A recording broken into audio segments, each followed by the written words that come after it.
downtown in the capital city on this Monday. Hope your work week's off to a good start. Yeah, Casey Gaines and Jacob Beck back there on the ones and twos. We're with you until 3 o'clock, recapping a busy football weekend in Baton Rouge, in Houston, in the Southeastern Conference. We'll hit it all. Some good, some not so good, but we're going to get to it. We're going to start with LSU and Auburn Saturday night in Death Valley. LSU rolls by 30, 48-18 was the final. Turns out this was a really good matchup for LSU. Auburn just does not have the horses to run offensively with LSU when the Tigers are executing the way that they have the vast majority of the season. And that was evident. I give my keys to the game during the pregame show every Saturday, and my key was a pair of firsts in this game. It was first down in the first quarter. I just felt that if LSU could put Auburn behind the chains offensively, that Auburn would have trouble keeping up and making plays in the passing game. And I felt that if LSU could get ahead in the game, that Auburn would have trouble catching up because they're just not built to chase. Auburn's built to run the football, to run clock, to control the game that way. That's all that Hugh Freeze has at his disposal right now. And so if LSU could turn them into a team that was going to have to chase points, that was going to be really advantageous for LSU, and that's exactly what happened. LSU came out, took the football, scored in 1 minute and 39 seconds. They hit Malik Neighbors down the left sideline.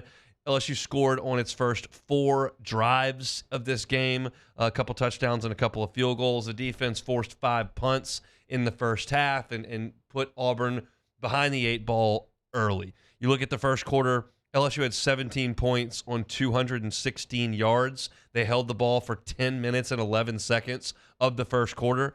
Auburn, conversely, 0 points and just 45 yards in the first quarter. Time of possession there, 4 minutes and 49 seconds. LSU did exactly what I wanted them to do and felt like would be the way to win this game, and it unfolded just the way that we hoped that it would. I thought one of the big plays in the game that we didn't spend a lot of time on the postgame show talking about, and then I go back and kind of reassess things, and that's what makes this Monday show a little bit different than the postgame show. This is immediately after the game. And I thought when Auburn closed it to 20-10 with that field goal with 11 minutes and 30 seconds to go in the third quarter, and Caleb Jackson ripped off the huge kickoff return, I just thought that was a massive jolt for LSU. LSU immediately cashes in on it offensively and takes control of the game, and they don't relinquish it. LSU in the second half of this game was absolutely surgical on offense, as we've come to expect them. You look at the drive chart from LSU in the second half.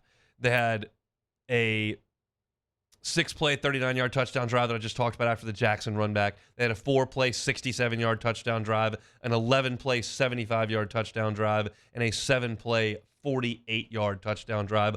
All 4 times LSU got the football in the second half, they went down and got touchdowns. Just awesome, awesome work by Jaden Daniels, by this offensive line, by the receiving corps. It was a couple of different guys, Kyron Lacey getting involved. The running backs have been awesome. We saw Josh Williams and John Emery get in there and make some plays. Everything LSU is doing offensively right now is awesome, specifically in the second half. I went back and looked at all the second half drives in SEC games this year. We've now got 5 of them in the rearview mirror.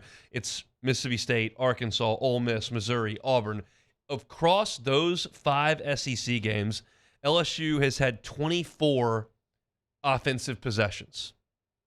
In 24 offensive possessions, you've scored 15 touchdowns and made 5 field goals. That's 20 of your 24 drives you've gotten points on. You missed a field goal in the Ole Miss game. You've only punted twice, and then you ran out of time in the other drive, which was the end of the Ole Miss game. But really, 24 drives, LSU's punted twice in the second half in SEC play. It is a well-oiled machine on offense. There is nothing that this team cannot do. And the efficiency's there through the air. It's there on the ground. And I kind of, on Wednesday and Thursday, was toying with the idea with, maybe Ole Miss, Missouri, and Mississippi State are just terrible.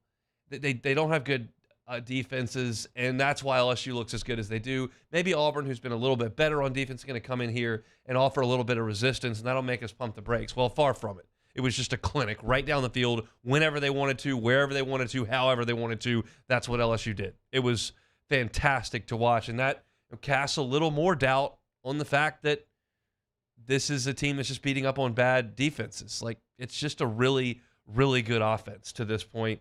And I think the thing when I watch it that's got to be so demoralizing for a defensive coordinator is not that it's balanced. It's not that they've got stars on the outside. It's not Jaden's the thing that's most deflating, I think, when you look to try to defend this LSU team is that you can do just about everything right. You can do a good job in coverage.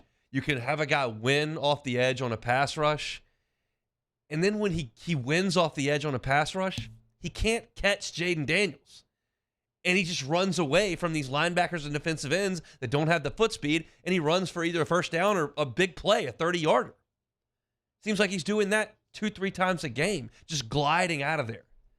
So when you're a defensive coordinator and you're looking at this, whether it's Ron Roberts or whoever the case may be, it's like, we gotta deal with Neighbors, who's really difficult to cover. And if you're listening to Gordy Rush on the sideline or on the Brian Kelly press conference that we aired earlier, like, they're doubling him a lot of the time. Well, Brian Thomas has had monster games. Kyron Lacey was huge in this game. Then they're starting to run it with Diggs. And so that's all the conventional stuff that you're looking at. And then you look at the unconventional things they're doing with the speed, the sheer foot speed that he's got at quarterback. I mean, he's in a short list of SEC quarterbacks that I've seen. I would put Nick Marshall at Auburn in that category. I would put John Rice Plumlee in that category from Ole Miss in terms of just pure speed, not running ability in total. Cam was a great runner. Manziel's a great runner. Tebow's a great runner. None of them ran like this, with this kind of speed. And the result is just an incredibly efficient offense that's just hammering people in the second half. I sit here and I look at this offense, and I look at the efficiency with which it's playing, and I look at the point totals they're putting up, the statistics every single week with Jaden going over 400 yards again and again and again, and I go, my God, could you just get one stop in Oxford? Could you get one stop in Oxford? Because if you just get one, this whole thing feels different. We're going to talk about the defense coming up, and Auburn's awful on offense, and we'll get to that. But this is a championship-level offense. Western Division, SEC, national championship-level offense. In an era of the sport where offense is king, where title games are being scored in the 30s and 40s, this group's got what it takes. They just couldn't get off the field against Jordan Travis on Labor Day weekend or in Oxford. And so as fun as it is to watch this offense, and as exhilarating as it is to watch this offense, and as awesome as they play and as much as they win, you still look back and go, we already got 2 losses because the defense can't get it figured out. But on the offensive side, man, I look at these drive charts week after week, and it's just like boom, boom, boom, boom, boom. And it's not like the defense is setting up with short fields or you're getting great. You're going the length of the field most of the time. I mean, they had a couple of shorter touchdown drives in this game where they went 39 yards and 48 yards and had good field position. But they also went 11 plays, 75 yards, 4 plays, 67 yards, 4 plays, 75 yards. I mean, these are length of the field touchdown drives that don't take hardly any time off the clock. Just zoom, hot knife through butter. And Jaden Daniels continues to just play at a ridiculous level week in and week out. 20 of 27 in this game, 325 yards, 3 touchdowns, did have the tipped interception. He got the ball to Neighbors for 6 catches, Lacey for 4, Caleb Jackson had a couple of catches. Every time he touches the ball, something wild happens. He's running guys over, long kickoff returns. He's fun to watch. Mason Taylor had his normal 2 catches. Aaron Anderson came back. Brian Thomas was quiet in this game, but that's okay because Kyron Lacey broke out. He had the big 49-yarder to John Emery. He had the touchdown pass to Josh Williams. It's a lot of options. I don't know that this group has got the star power, the all-pro and Justin Jefferson and Jamar Chase, what those guys became, and the number 1 pick in the draft, and Joe Burrow, who's already gotten to 2 Super Bowls. Like, the star power's not there, but the efficiency is every bit that good. In the postgame, I was talking with my guys, Brandon Taylor and Marlon Favorite, and I was looking at LSU. They're averaging in SEC games 554 yards of total offense and 42.8 points. So basically 43 points per game. For reference, the 2019 averaged 47 points per game. So you're like 4 points shy of the 2019 team in terms of SEC games. It's awesome. And Brian Kelly said today in his press conference, like, I hope that y'all aren't taking this for granted because this is really something. And it means a lot coming from a coach. We heard that from Jay Johnson all spring long, talking about Dylan Cruz and Paul Skeens. Like, I hope you're watching this. I hope you're not taking it for granted. I don't know that we are, but the fact is that they've already lost a couple of games because the defense just simply couldn't get enough stops. So it was good. It was an excellent performance on offense. 48 points in the game for LSU, an easy second half win that they didn't really have to sweat at all, and that was the goal. I talked about on Thursday's show. I said, look, however this thing goes against Auburn on Saturday night, that's going to frame the conversation against Alabama, because not much that happens against Army is going to move the needle either way. So I think that right now, if you're LSU and you're an LSU fan, you're an LSU player or coach, like, you feel pretty good about the way things are. Your defense played much better. Your offense was brilliant again, and you cruise into an out-of-conference game and then the bye with a nice win over a divisional rival, maybe the last time they play here for a few years. So 48-18 was the final. I do want to talk about what the defense looked like on Saturday night and how much of that was LSU, how much of that was Auburn just being inept. So we'll do that coming up next on the Hunt Palmer Show. You are now listening to the Hunt Palmer Show. Snap into action this NFL season with FanDuel, America's #1 sportsbook. Right now, new customers get $200 in bonus bets guaranteed when you place a $5 bet. That's $200 in bonus bets whether you win or lose. So if you've been thinking about joining FanDuel, there's no better time to get in on the action. The app's so easy to use. There's a wide range of betting options, including spreads, player props, over-unders, and much more. So visit FanDuel.com/1045ESPN and kick off the NFL season. FanDuel, official partner of the NFL. Must be 21 and present in Louisiana. First online real money wager only. $10 first deposit required. Bonus issued non-withdrawable bonus bet that expires 7 days after receipt. Restrictions apply. See terms at sportsbook.fanduel.com. If you're somebody who has a gambling problem wants help, call 1-877-770-STOP. In times of need, get a full list of phone numbers, websites, and other important emergency information on the Demco Stormwatch page at 1045ESPN.com. Bayou Chrysler Dodge Jeep Ram has $12,000 off MSRP or 2.9% for 72 months on all new 23 Ram 1500 trucks in stock. All with Bayou's 1 million mile warranty. The crew at Bayou Automotive is going to do right by you. Bayou Chrysler Dodge Jeep Ram has $12,000 off MSRP or 2.9% for 72 months on all new 23 Ram 1500 trucks in stock. All with Bayou's 1 million mile warranty. The crew at Bayou Automotive is going to do right by you.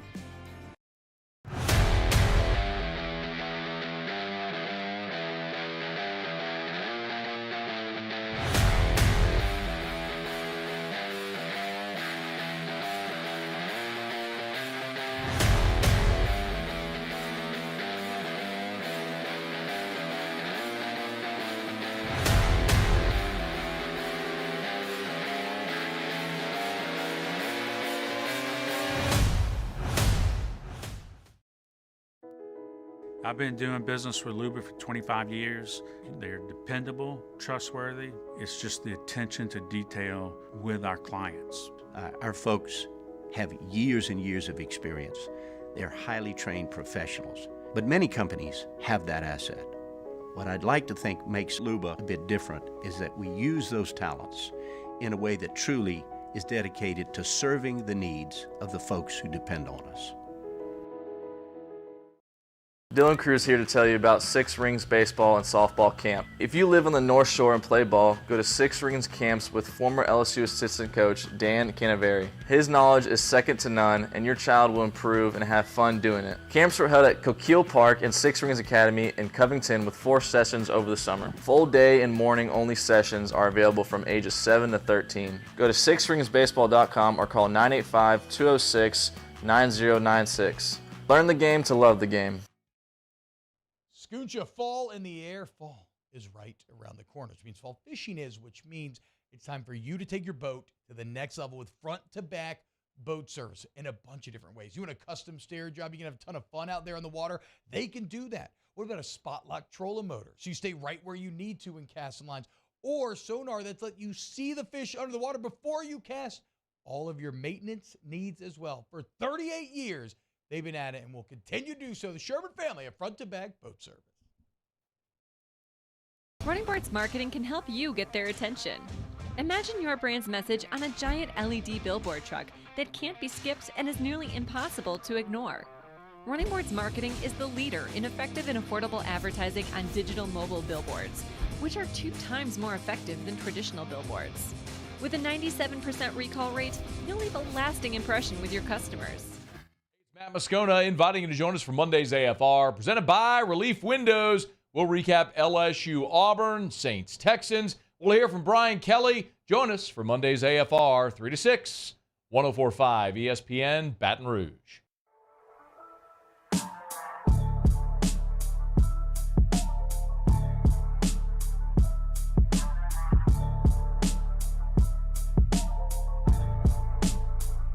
You're listening to The Hunt Palmer Show on 104.5 ESPN Baton Rouge. That's a good football team that we beat tonight, and beat them in a manner that doesn't happen quite often. So proud of our guys. They had a great mindset. Thought they were physical tonight. We were the more physical team. I thought that we were pretty disciplined defensively. I thought our corners, in particular, Zy Alexander, was tested early on, and we challenged him to really play the ball in the air, and I thought he did a great job. And that's what they wanted to do early. They wanted to throw fades. He took that away from them. And I give our defense a lot of credit. And, they've been under a lot of scrutiny. And to see that kind of development over the past couple of weeks has been fun to see. And that offense is just, they're averaging over the last 5 teams that they played incredible offensive production. So throwing it, catching it, running it, the offensive line, pretty impressive stuff. That was Brian Kelly after the game on Saturday night in Death Valley. 48-18 was the final. LSU by 30 over Auburn. And as I said to start the show, that's just a really good matchup for LSU because Auburn's defense is good. It's not great. And good, not great. It's not going to do a lot against this LSU offense. And Auburn just does not have the dudes on offense to keep up. They just don't. There's a reason they scored 3 offensive points against A&M. They got the run game going a little bit against Georgia, but they weren't able to do that totally against LSU. I mean, you look up at the end of the day, 34 carries for 139 yards. That's 4 yards a carry, but it's 139 yards. Auburn was going to need to run for 185, 190, 220 yards in this game to win it because they just don't have the ability to throw the football. Peyton Thorne, 12 of 23 for 102 yards. Ashford was 3 of 4. In his kind of gadget duty for 52 yards and a touchdown. But they just can't. They don't have the horses on the outside. Florida State does. They got Keon Coleman. They got Johnny Wilson. They're a problem. Luther Burden is a problem. Ole Miss has got enough guys at wide receiver that can give you some issues. Auburn just doesn't have that guy. And I think that I'm probably going to lean here more so toward Auburn's ineptitude as opposed to some sort of big improvement from LSU. I think LSU played better on defense. They did not have huge coverage bust. They didn't have very obvious frequent missed tackles as they generally have. They were in position. They played pretty fast. And I thought they did kind of rise up with the crowd. And they made some solid plays on third downs. Finally, after being inept for most of the season, LSU was good on third down. They held Auburn to just 3 conversions in 12 attempts. And they forced them into a couple of third and longs. They stopped them on a third and short. It was solid, not spectacular. The bigger story to me in this game is that Auburn is fairly inept. Now, I don't know that Jalen Milrose is fantastic. I don't know that A&M's offense is humming on all cylinders. I'm certainly not terrified of Graham Mertz coming in here running Billy Napier's offense, although they scored some points against South Carolina on Saturday. It's not like you're playing a murderer's row of quarterbacks coming up. The best quarterbacks you're going to play, you've already seen. You've already seen Jackson Dart. You've already seen Jordan Travis. Those guys are a concern. Peyton Thorne was not a concern. And Brian Kelly was talking after the game about the tackling continuing to improve. We've taken a lot of air out of the offenses in terms of gap integrity. We're flattening out much more the gaps, so there's not a lot of space. So credit the front 7. The front 7 is doing a much better job. So now when safeties and corners are filling, they don't have huge areas to tackle in. We're creating better opportunities for them to get into tackling space. So it starts there, and then we're tackling 20 minutes a day now. Now, we're not bringing them on the ground because you can't do that, but we are fundamentally working on tackling battling every single day until we are in a position where we feel like we're going to tackle the football the right way. And that was the commitment that we had. We have to be able to continue to get better defensively, and those were kind of the priorities.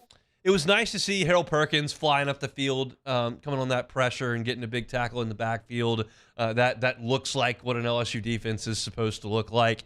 Omar Spates returned to the lineup, and he had 8 tackles, which was second on the team. 2 of those were solo. It was better, and for LSU to come out early in the game and force the amount of punts that they did. They forced Auburn to punt 5 times in the first half. Like, that's like unheard of for LSU. You had in the second half of the games against Ole Miss and Missouri just no stops, no nothing.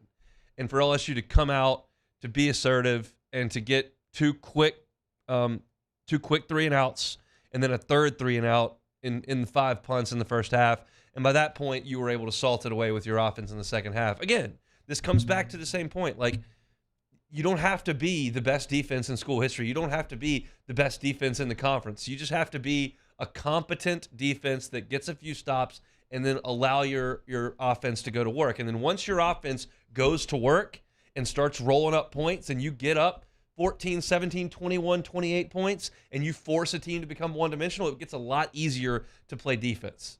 You can play coverage. You can rush the passer. You don't have to worry about everything once you get ahead. And this offense will afford you that luxury if you just let it. Get some stops early, get a lead, turn the opponent into a passing team, and then send some of those pass rushers at them. And I think that's a lot of what you saw in this game. In total, Auburn punted 6 times and had a turnover on downs. That's 7 stops. This team gets 7 stops against anybody, that's a win. That's a win. This team gets 7 stops, it's a win. Because there's not a defense, in my estimation, that's going to be able to slow LSU down and keep them to 24 points or so. And if you get 7 stops, you're really only going to allow time for, they had 3 scores in this game. That's going to be 21, 24 points. You're going to win most of those games. So it's still not a work of art. You'd like it to be better, but this is the group you've got. And they're improving. They're working on it. I think they're a more confident team than they were. And now hopefully they can get healthier. They're going to get an opportunity against Army to probably rest some guys. We heard an injury update on Mekhi Wingo, who's a little banged up this week. You probably got a lot of that after 2 months of football. But you can rest some guys against Army. You got the bye week, and it's 21 days between playing against Auburn and playing in Tuscaloosa against Alabama. And that's the day your defense has got to be as good as it's been all year. Because Alabama will be the best defense that LSU plays this year unless they get to Atlanta. We'll see. But I was happy leaving the stadium on Saturday. I was happy going to do the postgame show. I thought the defense was good. I think when I look at it honestly, when I try to look at it as objectively as I can, I just look at this Auburn team and go, they don't really score on anybody. It's not cause for celebration. I think it's cause that everything's fixed. But it certainly is a step in the right direction. And you got to keep getting better, keep getting healthier. And that's the plan from here on out. LSU wins it 48-18 on Saturday night in Death Valley, taking down the Auburn Tigers. The first ever Baton Rouge Kids on the Catwalk Dreams Come True fashion show is coming up October the 26th at the Country Club of Louisiana. Dream Kids are going to be walking down the catwalk with local dignitaries as their escorts, including our owner Flynn Foster, Eagle 98.1's Richard Condon. Admission includes a dinner and an open bar. There's also going to be live and silent auctions featuring celebrity auctioneer T. Bob Hebert. Purchase your tickets or tables online at dctofla.com. That's dctofla.com. Still got a lot to get to on this Monday show. I still got to talk about what happened in the Southeastern Conference as well as my betting picks against the spread. I've got to talk about the Saints, who were just putrid yesterday. Just an awful performance offensively that blame can be shared a lot of different ways, but it's awful. And we'll talk about that in the second hour as well. When we come back, we'll get with our guy Denton Day from Sirius XM college football overtime each and every Saturday. He's with us every Monday. Going to do it a little bit early at 1:30 today. So we'll chat all things college football with our guy Denton Day, including, do you think Jaden Daniels can win the Heisman Trophy with a couple of losses at this point in the season? So Denton Day is coming up next on the Hunt Palmer Show. The Hunt Palmer Show.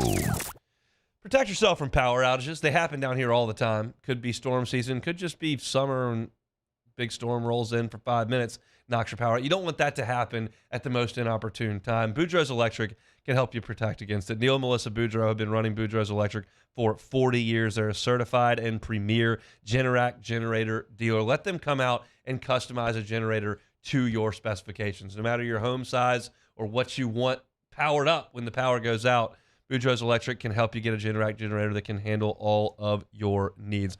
All generators that Boudreaux's Electric sells you, free 10-year warranty. You're not going to beat that. So don't wait. Call Boudreaux's Electric at the same number they've had for 40 years. It's 985-397-1562. 985-397-1562. Boudreaux's Electric. Our listeners fire off their opinions on the jimsfirearms.net hotline at 499-1045. Keep listening for your next chance to shoot us your thoughts with the jimsfirearms.net hotline on 1045 ESPN Baton Rouge. Bayou Ford is taking $10,000 off MSRP on select new 23 Ford F-150 trucks. And all new Bayou Ford vehicles come with a 1 million mile warranty. The crew at Bayou Ford is going to do right by you. Life in Louisiana is like a run-on sentence. A poem that doesn't rhyme. Life is here, now. For life's moments, big and small, always there. The right card, the right care. Gulf Coast Bank and Trust is giving our customers the power to bank anywhere, anytime during this challenging event. And we're right there with you. Our mobile banking app is a smart way to manage your money and time. Gulf Coast Bank and Trust, the bank that cares about you. BRAC teamed up to reimagine your parks, and you imagined big. With your help, we went to work, creating 12 beautiful community parks across the parish. A family-sized water park, miles and miles of trails, and parks just for your dogs. There are more places to splash, to explore, to run wild, and even soar. You imagined, we delivered. Gold.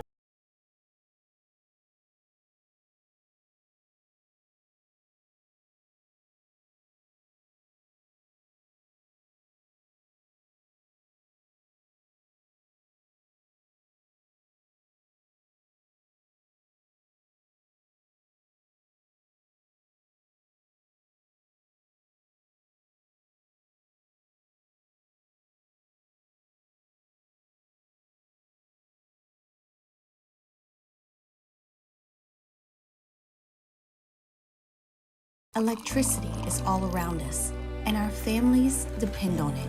Every day is sparked by the power of a cold drink or a warm meal, a movie night, and a comforting light at the end of a dark hallway. From sunrise to sunset, playtime to bedtime, our team is ready to take care of your electrical needs. Even in the case of an after-hours emergency, the light in your life shines brighter with Mr. Electric.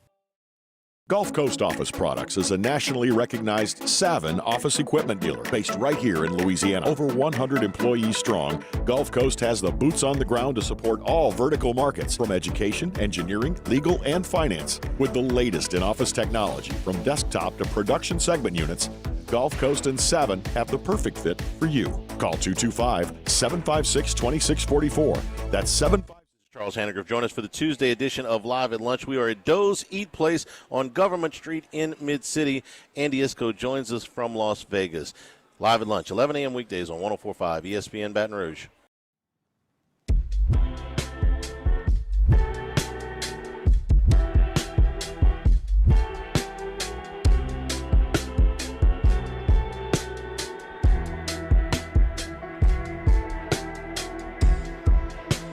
This is the Hunt Palmer Show on 104.5 ESPN Baton Rouge. Moving right along, Monday edition of the Hunt Palmer Show. Hope your work week's off to a good start. Just the vibes on a Monday. I mean, no, it's a winning Monday from LSU's perspective, but vibes on a Friday are just better. That just goes without saying that vibes on a Friday better than vibes on a Monday. But we'll get your work week off to a good start. It's off to a better start now because I got Denton Days on the Jim's Firearms Hotline. Denton Day, the host of College Football Overtime on SiriusXM each and every Saturday evening with us every Monday. Denton, how are you? Hunt, I'm good, man. You know, Fridays is better than Mondays because Friday's closer to more football, right? That's exactly right. The West kind of took center stage. Game day was out there, and it was the biggest game of the weekend, Washington and Oregon, and it did not disappoint. What was your biggest takeaway? I loved it. I mean, I loved every bit of it. My biggest takeaway, because I'm a selfish human being, is that I was right because I love Washington. And I love Michael Penix and the way that he played in it was at home, but it was a big stage against a big-time opponent. And, you know, the lights were on the brightest. As you mentioned, just about anybody was there. And the way he balled out was impressive. So I loved every bit of what I saw. I still think Oregon is a really good football team, but I was proven right that Washington has what it takes to be a national championship contending team in college football. Is Michael Penix now your front runner for the Heisman Trophy? Yeah. I mean, it's bad value if you're a gambling man to get it now. I got it before the season, so I'm feeling pretty good about it. Yep. I think I got him at 11-1, so I'm feeling pretty good about it now. I think he's minus 105 after this weekend. So you look at what Washington has left on their schedule, and there's a lot of good quarterbacks out there in the Pac-12. But you've got Arizona State road trips back-to-back to Stanford and USC, and you've got what's going to be a huge one with Utah before at Oregon State and the Apple Cup against Washington State. Do you feel like this is a Washington team that's going to get all the way home undefeated? I feel like I'd be disappointed if they don't. I mean, the only potential hiccup I could see on that schedule is Utah. They should beat USC. I mean, we saw what USC looked like this weekend, and even going back to last weekend, too, against Arizona, the offense just didn't look strong, and the defense isn't good. The hiccup could be potentially Utah, and then maybe Washington State. I'm not going to – obviously, it's a rivalry game. You never know what could happen in a rivalry game.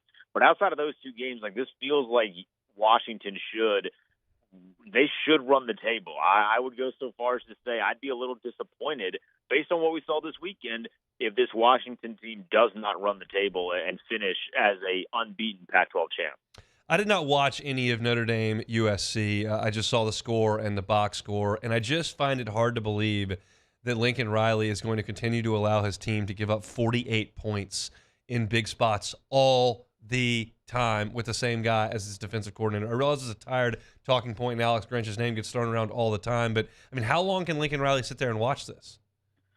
I mean, we're getting to the point where, like, he must have pictures of Lincoln Riley or something. Like, stuff that Lincoln doesn't want to get out. He knows where the skeletons are. So I don't know why that guy is still on the staff. Like, with all due respect, I'm sure his players love him, but you have multiple years now. I mean, we're going on nearly a decade. Multiple schools. Yeah, exactly. Multiple schools, like nearly a decade, and they just can't stop anybody on defense.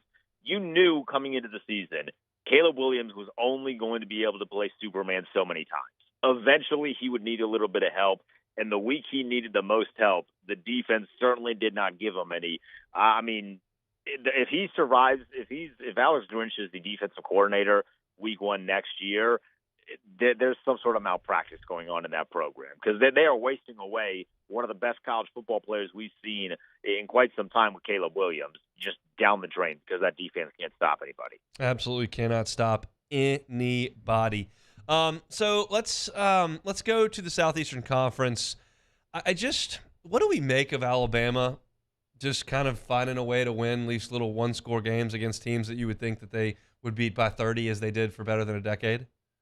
It feels like I got head faked the past couple of weeks because I remember last week I told you I think Alabama has figured it out. I think they're good. I think they know what they want to be. They have an identity. And then I watched them this weekend, and it feels like they completely lost every single bit of the identity they had found over the past couple of weeks. The fact that Arkansas was even in that game with a chance to win down the stretch in the fourth quarter, that can't happen. I mean, that shouldn't be happening. I mean, Alabama survives, and we've heard that story before, right? But I thought they had their identity, and then it seems like they kind of lost a little bit. I still like Jalen Milroe. I think he can do a couple of good things, but they need to have They need to have a big-time offensive performance in the fourth quarter. They should have run away with this game against Arkansas. And Arkansas is better than their record suggests. Certainly, they got a guy in KJ that's played a lot of good college football. But this is a game that Alabama should have won by multiple scores. So the fact it was only 3 points, I'm left a little confused after this weekend. Where's the anxiety level in College Station at this point? High. Oh, it's high. And I'm enjoying it. I know you're enjoying it too. It is high. They had this great Jimbo was banging the drum, right? Like, we feel good about our backup quarterback situation if Wegman goes down. And Max Johnson's played okay, but he didn't play all right this weekend. It's not like Tennessee is a great football team this year. I know they only got one loss on their record, but I haven't exactly been surprised or over the moon with what I've seen from them offensively, and they still got the better at Texas A&M. There's going to be a lot of finger pointing, I'm sure, over the next couple of weeks as to what's going wrong in College Station. And I got a bowl of popcorn for you if you want to watch this with me, because I'm enjoying it. What I'm also looking at is there's some real concern about their current recruiting class and some potential defections that may be headed towards Baton Rouge. So it's tense times over in College Station as they enter a bye week. LSU played one of its best games of the year. I think Mississippi State was right there with it. The Tigers win by 30 over Auburn. Jaden Daniels goes over 400 yards again. What'd you make of that one between LSU and Auburn? God, their offense is good. Yeah. I mean, it just doesn't feel like there's anybody in the nation that would be able to stop them. I mean, it's such a shame that the defense had really 2 games that you just want to have back, because this offense is crazy. I don't think there's a better offense in college football. I know Michael Penix, as I just told you, is the Heisman front runner, and he should be, but I don't think there's a better offense in college football than LSU. I love watching it. They're must-see television. I loved what I saw this weekend. Jaden is great. I just wish defensively they didn't have 2 losses, man. Big noon kickoff, 11 a.m. Fox, coming up in Columbus, Penn State at Ohio State, both 6-0, 3-0 in Big Ten play. We were getting to the point where we were going to get Michigan, Penn State, and Ohio State on the same field, and we finally get there towards the end of October. Do you think Penn State can go to the shoe and win? I think they can. I think the bigger question is, will they? You know, I'm looking at this Ohio State team. I don't love them. I think they're very talented. That can't be debated. I mean, I think they have in Marvin Harrison Jr., one of the best players in college football, but their quarterback situation is average. Kyle McCord is just an average college at this point. Defensively, they're a lot better than what they've been the past couple of years with Ryan Day, but I look at Ohio State, and I think to myself, they're vulnerable. I look at Penn State, and this feels like this would be the year where they beat Ohio State and then could potentially challenge Michigan and beat them too. It feels like the best Penn State team I've seen at least since the days of Trace McSorley, and maybe we'd have to go even further back to find a team that's on the level that this Penn State team currently is. But all of that goes out the window if they can't beat Ohio State. If they can't beat Ohio State, it doesn't. I mean, to me, it just doesn't really matter unless they go and they beat Michigan. But if you can't beat Ohio State, I don't know what would have to happen for you to go down and beat Michigan. So this is an important game for Penn State. They need to have this one, and I think it would really be a placing the flag on the ground and saying we're the best team in the Big Ten if they beat Ohio State this weekend.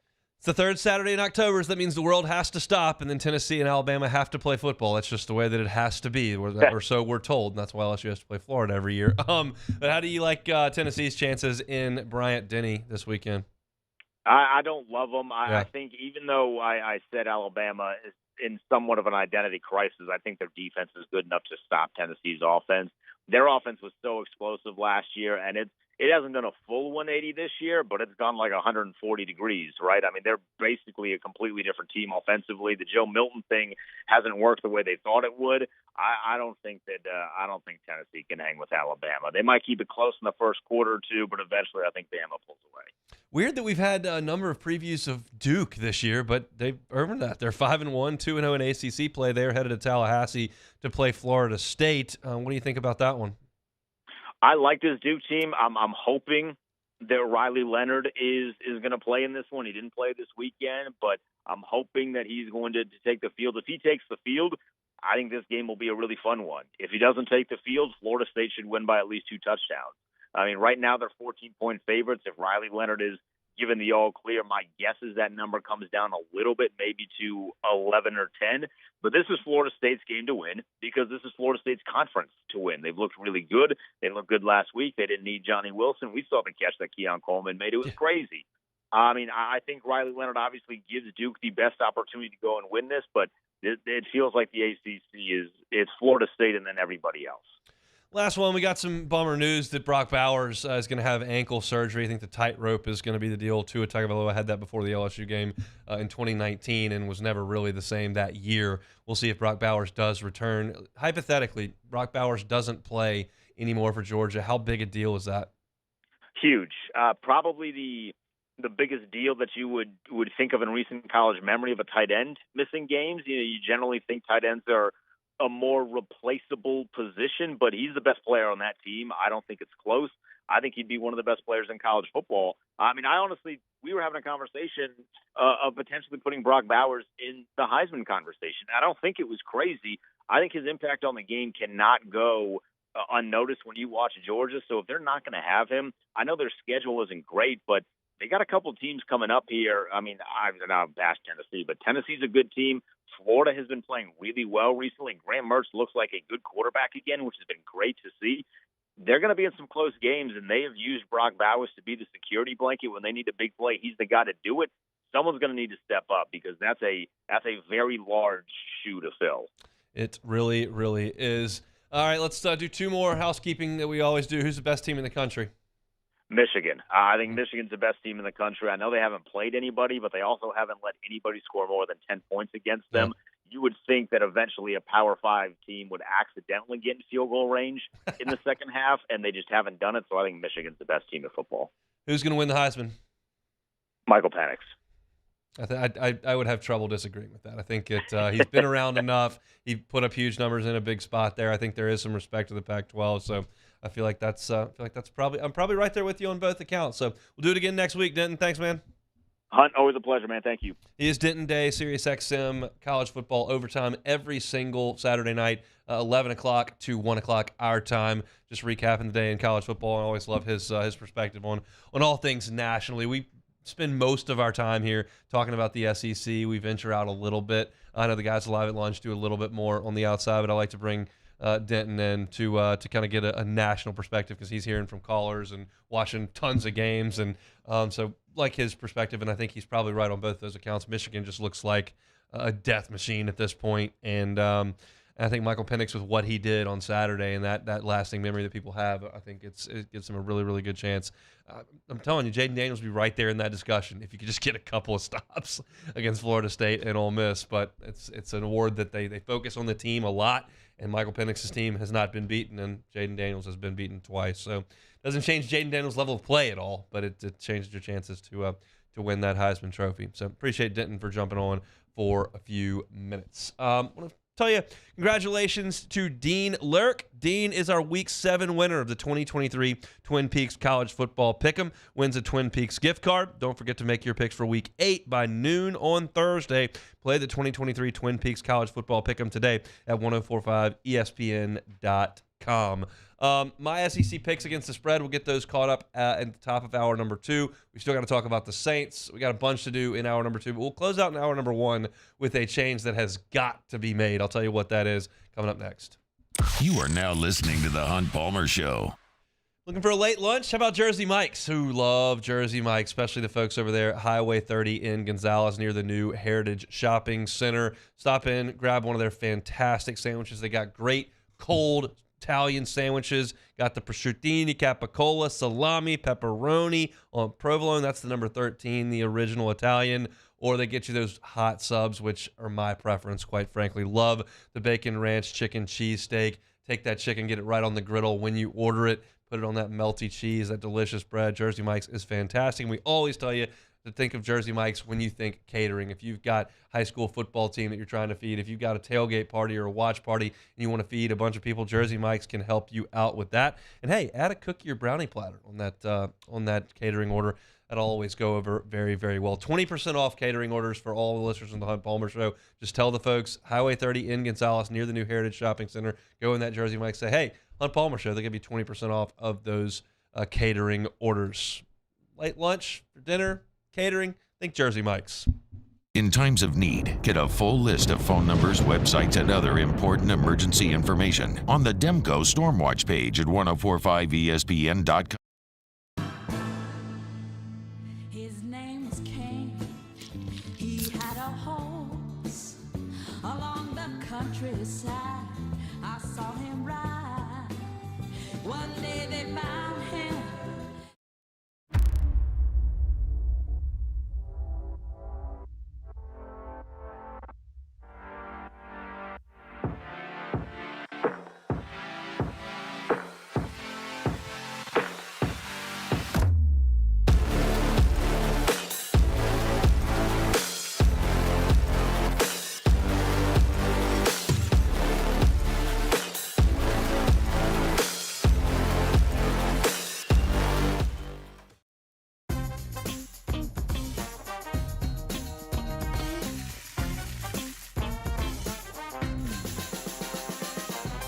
The best kept secret in town is out. Discover Tallulah at the Renaissance Hotel on Bluebonnet.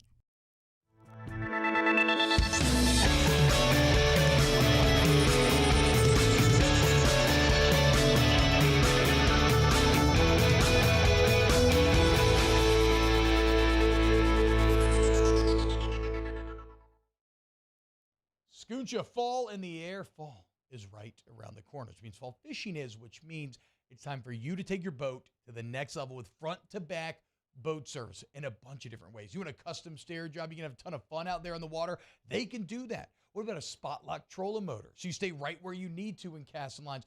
Or sonar that's let you see the fish under the water before you cast.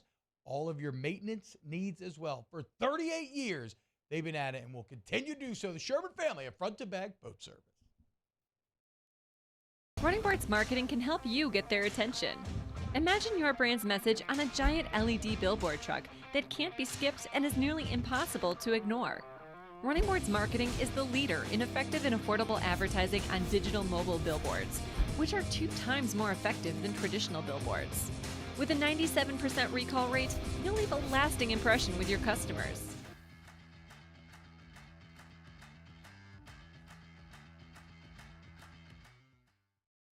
Electricity is all around us, and our families depend on it.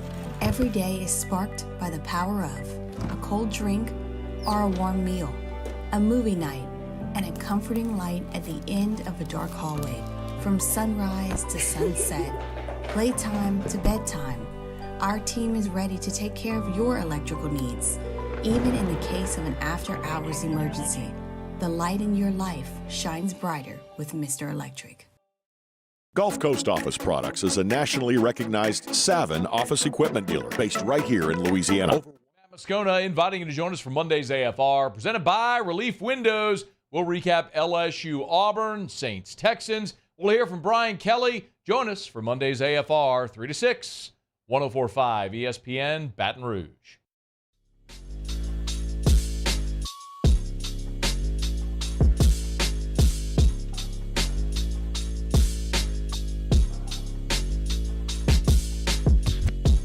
You're listening to The Hunt Palmer Show on 104.5 ESPN Baton Rouge. The Baton Rouge Zydeco take to the ice for the first time when they face off with the Columbus River Dragons Thursday, October the 26th. That is next Thursday.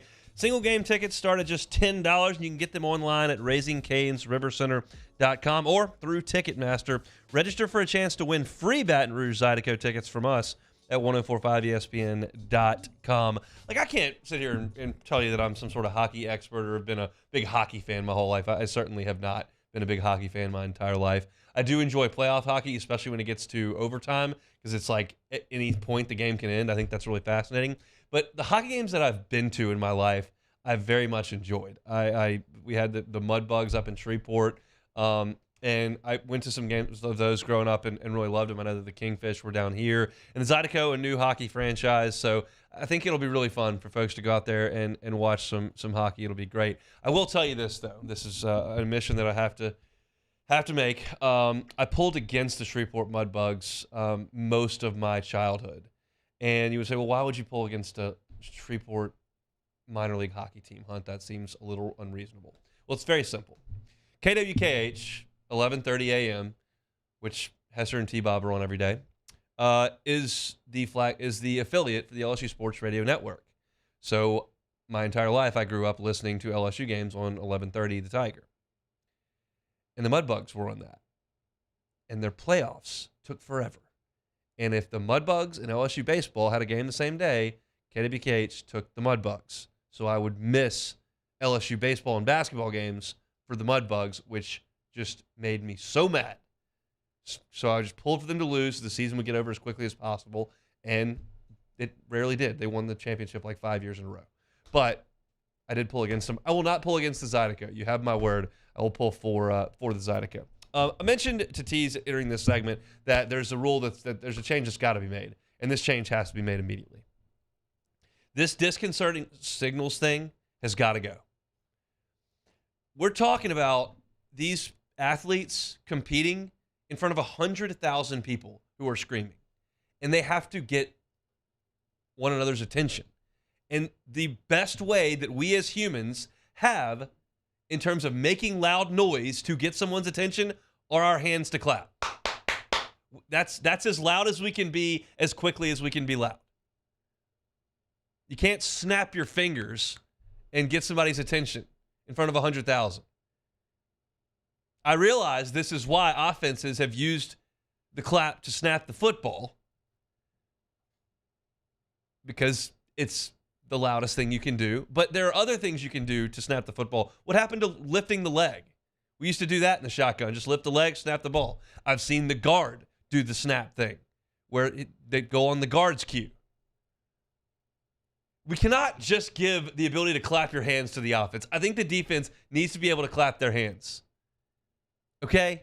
Especially, as Brian Kelly said today, the guys 15 yards off the football in the secondary. We cannot be dishing out penalties to cornerbacks who are trying to get their teammates' attention to move them positionally before the snap. I don't think it says in the rule book that the offense gets control of the clap, the human clap. They can use it, but so can the defense, okay? I know we can't be yelling out signals and trying to draw the offensive lineman off sides, the point of going through all that. I get all that. But, like, this is ridiculous just to pull this out of nowhere. I mean, clearly this came out of nowhere. We've been watching football for decades. I've never seen this called. It's been called in LSU 3 times in 3 weeks. I'm not giving the clap to the offense. I realize that there's going to be some interesting YouTube cut-ups of this. But, like, the defense should be able to clap their hands, okay?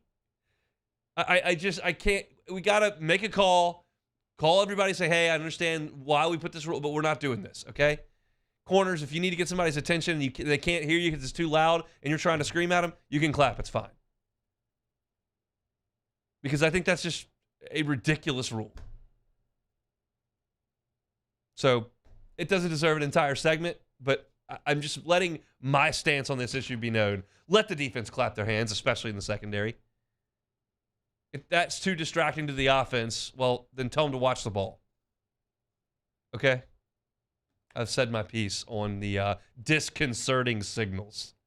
I know we can't be saying hut and can't calling out audibles, but clapping your hands, we got to allow it. Got to allow it.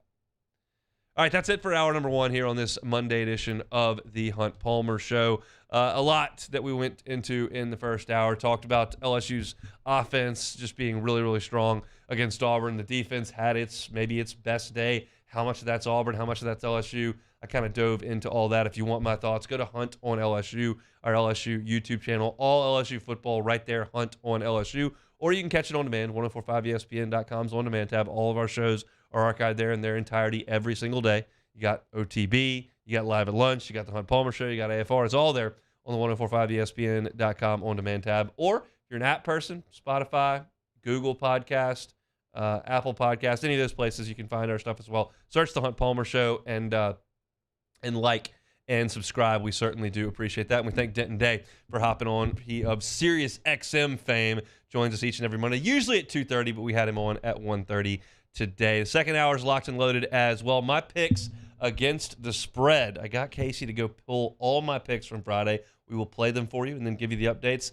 My thoughts on what's going on in College Station, as you might imagine. I spent a little bit of time monitoring things over at TexAgs, and it's a little dicey over there in College Station at the moment. How big is the Brock Bowers injury? My thoughts on that. And unfortunately, coming up at 2:15, I have to talk about the Saints. I have to talk about Pete Carmichael. I have to talk about Derek Carr. I have to talk about Dennis Allen. Just a total and complete failure in Houston yesterday. We'll get to that at 2:15. So plenty to get to on this Monday edition of the Hunt Palmer Show. I hope your work week is off to a good start. Come back with us after Sports Center on 104.5 ESPN Baton Rouge.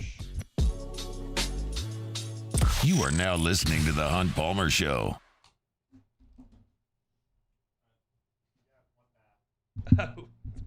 One Bath and Closets, onebathandclosets.com is the website. Don't always have a live read at the end of hour number one, but we do here. Call David Duvall at One Bath and Closets. He and his team have been in the game for 30 years, redesigning and remodeling bathrooms and closets. It could be a safety issue. You got an aging loved one or you're aging, you need some safety precautions in the bathroom. Hey, non-slick floors, they got it. Walk-in tubs, they got it. Handrails, guardrails around the toilet or bathtub area, they got you covered there as well. Go to the website, onebathandclosets.com. You can see testimonials from their satisfied customers. You can see pictures of their great work, and you can also request that free consultation I tell you about each and every day. If you're worried about paying for it, they've got financing options for you as well, so they can get you taken care of and get you on your way. Onebathandclosets.com, onebathandclosets.com. Bayou Ford is taking $10,000 off MSRP on select new 23 Ford F-150 trucks. And all new Bayou Ford vehicles come with a 1 million mile warranty. The crew at Bayou Ford is going to do right by you. Electricity is all around us, and our families depend on it. Every day is sparked by the power of a cold drink or a warm meal, a movie night, and a comforting light at the end of a dark hallway. From sunrise to sunset, playtime to bedtime, our team is ready to take care of your electrical needs. Even in the case of an after-hours emergency, the light in your life shines brighter with Mr. Electric. Running Boards Marketing can help you get their attention. Imagine your brand's message on a giant LED billboard truck that can't be skipped and is nearly impossible to ignore. Running Boards Marketing is the leader in effective and affordable advertising on digital mobile billboards, which are 2 times more effective than traditional billboards. With a 97% recall rate, you'll leave a lasting impression with your customers.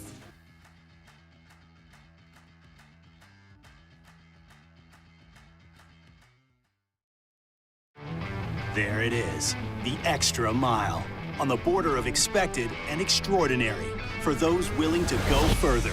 Like vans customized for work or play, with safety and tech to keep you connected. Supported by a 5-star sales, service, and finance team, and backed by the 1-star you know. So go the extra mile. It's never crowded, because so few have what it takes to go there. Mercedes-Benz Vans. The Windsor Senior Living Community in Mandeville, Louisiana is a beautiful, vibrant apartment community geared towards seniors. They are nestled right in the heart of Mandeville, where seniors live a more carefree lifestyle in spacious apartments with the peace of mind that comes from having a little extra help. Call the Windsor at 985-624-8040 to schedule a lunch and tour. Come see how the Windsor can be your passport to peace of mind. Dylan Cruz here to tell you about Six Rings Baseball and Softball Camp. If you live on the North Shore and play ball, go to Six Rings Camps with former LSU assistant coach Dan Canaveri. His knowledge is second to none, and your child will improve and have fun doing it. Camps were held at Coquille Park and Six Rings Academy in Covington with 4 sessions over the summer. Full day and morning only sessions are available from ages 7 to 13. Go to sixringsbaseball.com or call 985-206-9096. Learn the game to love the game. Scooncha, fall in the air. Fall is right around the corner, which means fall fishing is, which means it's time for you to take your boat to the next level with front to back. You can do that. What about a spot lock trolling motor? So you stay right where you need to in casting lines, or sonar that's let you see the fish under the water before you cast. This is SportsCenter. I'm Nick DeLuca. Panthers, the only remaining winless team in the NFL, making a change on offense. Head coach Frank Reich turning over play calling to OC Thomas Brown. Carolina in the bottom 10 of the league in scoring offense this season. Justin Fields, diagnosed with a dislocated thumb, suffered the injury in yesterday's loss to the Vikings. Doubtful to suit up on Sunday against the Raiders. ESPN's Adam Schefter reporting Fields will be out until he can grip a football. Injury to Fields puts Chicago in a tough spot. Chris Canty thinks they waited too long to move him. You knew the clock was ticking. You knew it was ticking. And guess what happened? After a couple of good games, predictably, Justin Fields get hurt. So that's why I told Bears fans it was probably in your best interest to sell high on Fields. Canty on unsportsmanlike. In baseball, Kim Ng leaving the Marlins, declining the option in her contract after 3 seasons with the team. In baseball, Astros slugger Yordan Alvarez in the lineup for Game 2. Rangers looking for a 2-0 series lead. Coverage on ESPN Radio at 4 Eastern. Hey, it's your resident Super Bowl champ, Chris Canty. Coming up Tuesday, there's a lot of mediocre teams in the NFL, but I'll tell you which one has a chance to turn it around. It's unsportsmanlike, 6 a.m. Eastern, right here on ESPN Radio, ESPN2, and ESPNU. Ladies and gentlemen, may I direct your attention to something quite extraordinary? Now, the Hunt Palmer Show. The Hunt Palmer Show on 104.5 ESPN Baton Rouge. Live from the Mercedes-Benz of Baton Rouge studios. This is Hunt Palmer. Hour number 2, we're out in the open field here. Hunt Palmer Show, 104.5 ESPN Baton Rouge. Chat Saints here in 15 minutes. But I want to get to my thoughts on the Southeastern Conference and the goings-on Saturday. I pick games against the spread each and every Friday, give you my thoughts. And entering the week, we were 25-27 on the year, so a couple games under 500.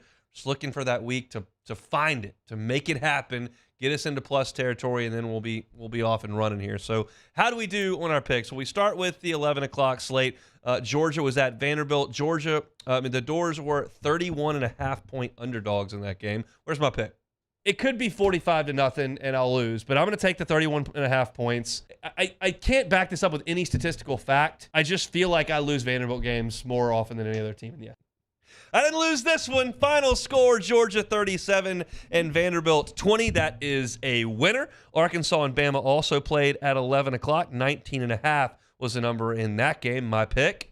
I don't expect this game's going to be overly competitive in terms of a final score, but I'll take the 19.5 points because I feel like it's a sandwich spot for Alabama. Plus, I don't think Jalen Milroe is any good still. I'm just going to stay on that hill until I'm proven to be an idiot, which happens frequently.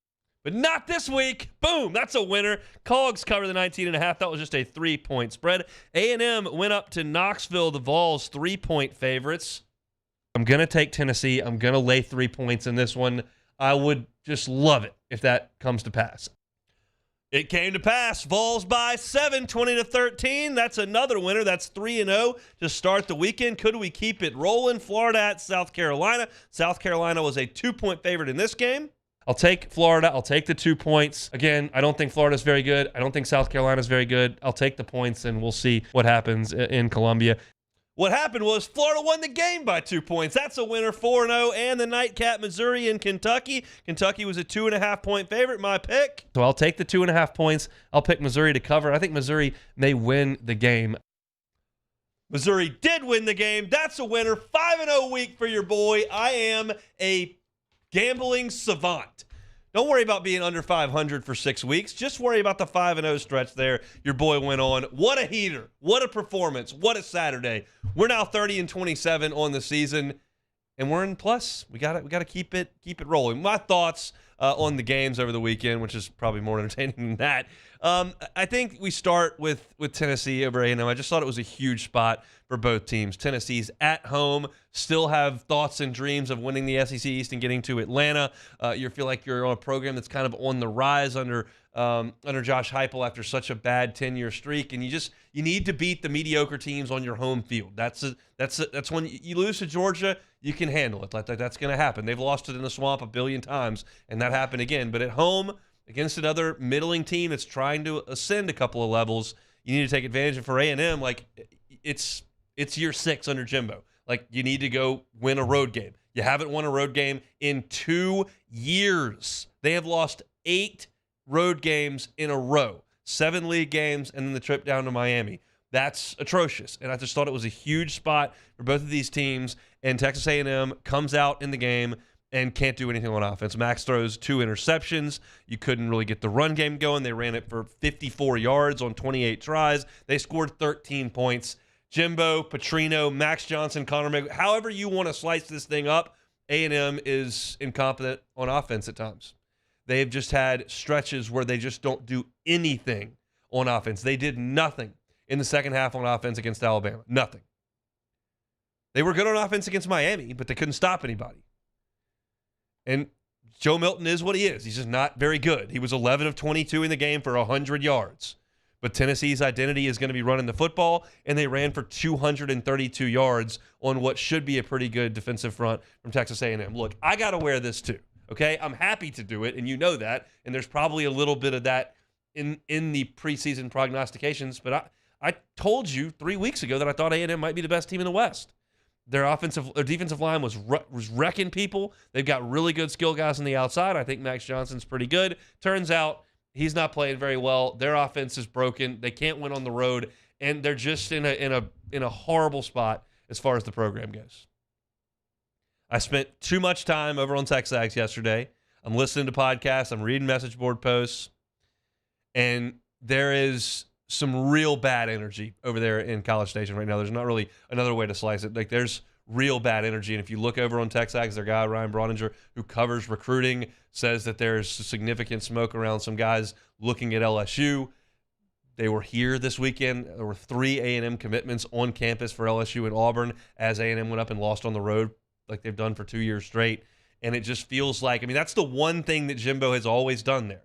They've always signed really highly rated classes. And if that starts to slip, then there's just no hope. There may be no hope anyway, but that's their only shot. You've got to recruit like crazy, and they're just not. Their offense is not good. They can't win on the road. It is a tough scene right now in College Station. As far as Tennessee goes, they're not a work of art on offense by any stretch of the imagination, but they are doing enough to get wins. Alabama looked like they were just going to blow Arkansas out. I mean, it was 21-6 in the second quarter. And that's the one that eventually gets to 41-10, and that's the end. We saw that for 15 years. We saw Alabama just running folks off the field, and they just don't do that anymore. They just don't. They let Arkansas climb all the way back in the game. Arkansas had the ball with a chance to go win the game or take the lead, and they didn't get it done because they're still Arkansas. But it's the least impressive 6-1 I've ever seen from Alabama. The South Florida game was a disaster. This was not exactly a work of art. I mean, they hammered Mississippi State, as one does, but it's still not the prettiest offense you've ever seen. And they just don't. I called Michigan a death machine earlier in the first hour. They're just wrecking folks. That's what Alabama was for 15 years. And you look up, and they're pretty much in a dogfight in the second half of every game. Whether it's Tennessee last year, A&M last year, LSU last year, Arkansas this year, A&M this year. It's almost always a fight. Auburn's hung around with them the last couple of years, and they're not good. It's just weird to watch, and I don't know how much of it is Jalen Milroe. I don't know how much of it is it's just not quite as talented as it once was. Their wide receiver room's not as good. I don't have a perfect answer. I have some theories. But it's just odd to see them like that because for so often, I mean, when those Tua teams took the field, it was like they were up 21-0 in 5 minutes on everybody. It just doesn't look like that anymore. It's weird. South Carolina let one get away in a big way on their home field. You can't let Graham Mertz throw for 423 yards. Like that, he hasn't done anything. This team scored 1 offensive touchdown against Charlotte, okay? This team was just outclassed in Utah with a backup quarterback on the field.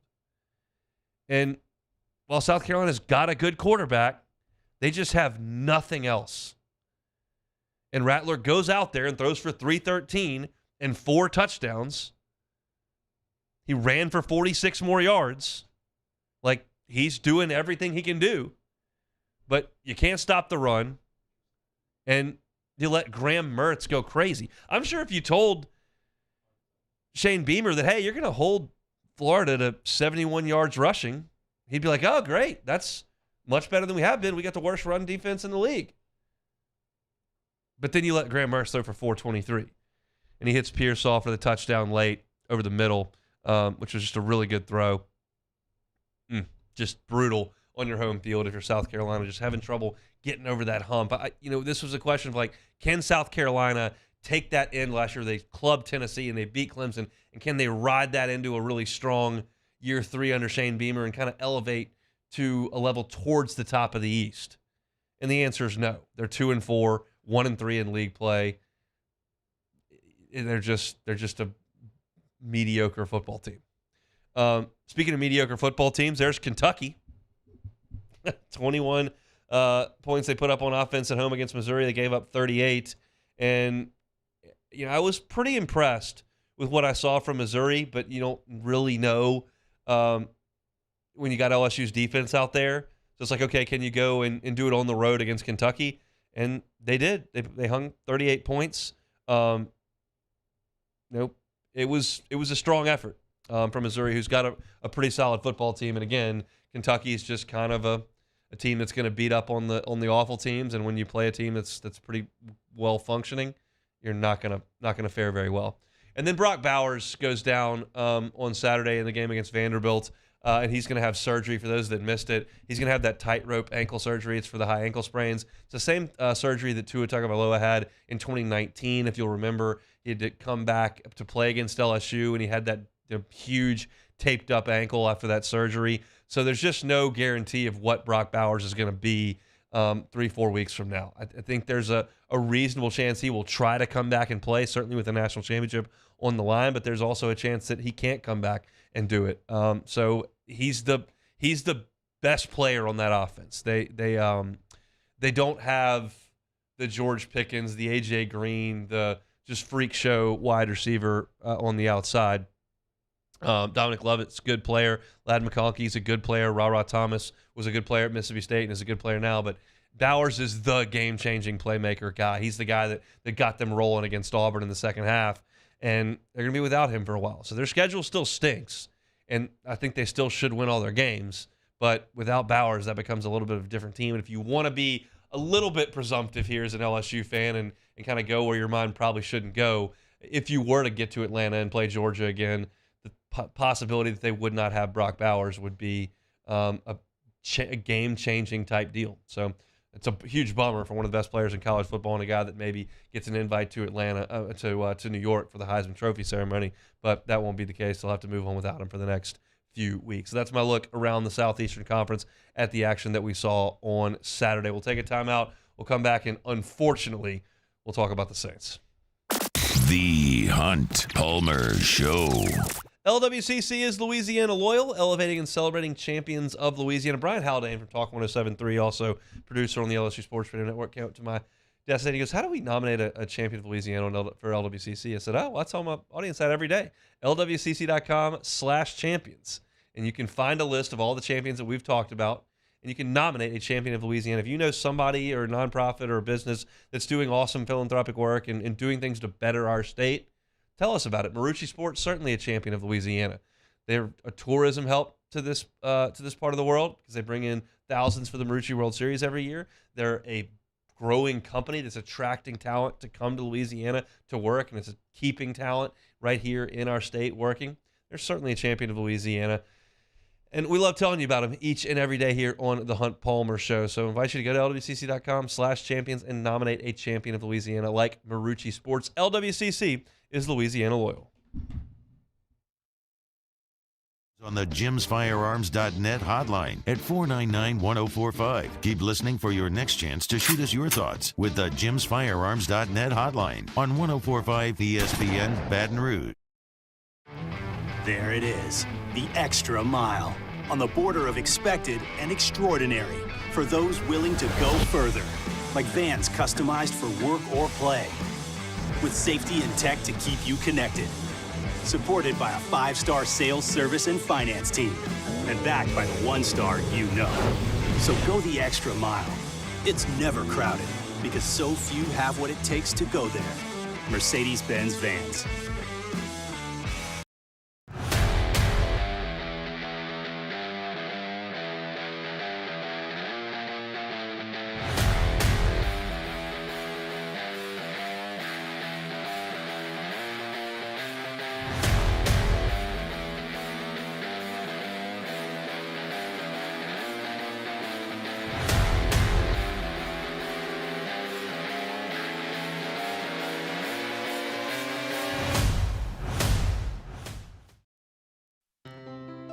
When it comes to ending cancer, we push forward, always working together for you.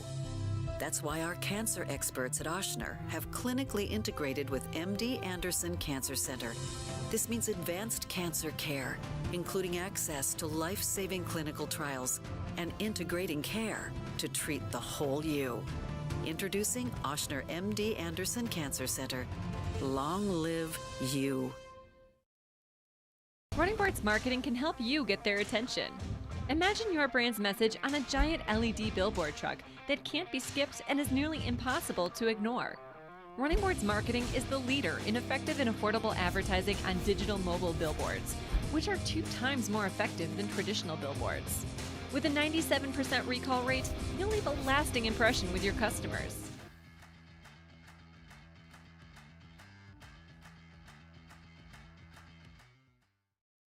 Electricity is all around us, and our families depend on it.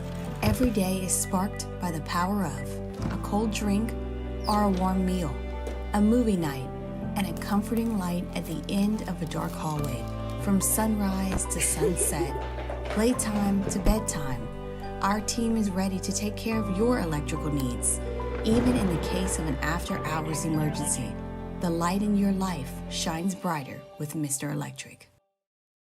Dylan Cruz here to tell you about Six Rings Baseball and Softball Camp. If you live on the North Shore and play ball, go to Six Rings Camps with former LSU assistant coach Dan Canaveri. His knowledge is second to none, and your child will improve and have fun doing it. Camps were held at Coquille Park and Six Rings Academy in Covington with 4 sessions over the summer. Full day and morning only sessions are available from ages 7 to 13. Go to sixringsbaseball.com or call 985 Charles Hannegriff. Join us for the Tuesday edition of Live at Lunch. We are at Doe's Eat Place on Government Street in Mid-City. Andy Isco joins us from Las Vegas. Live at Lunch, 11 a.m. weekdays on 104.5 ESPN Baton Rouge.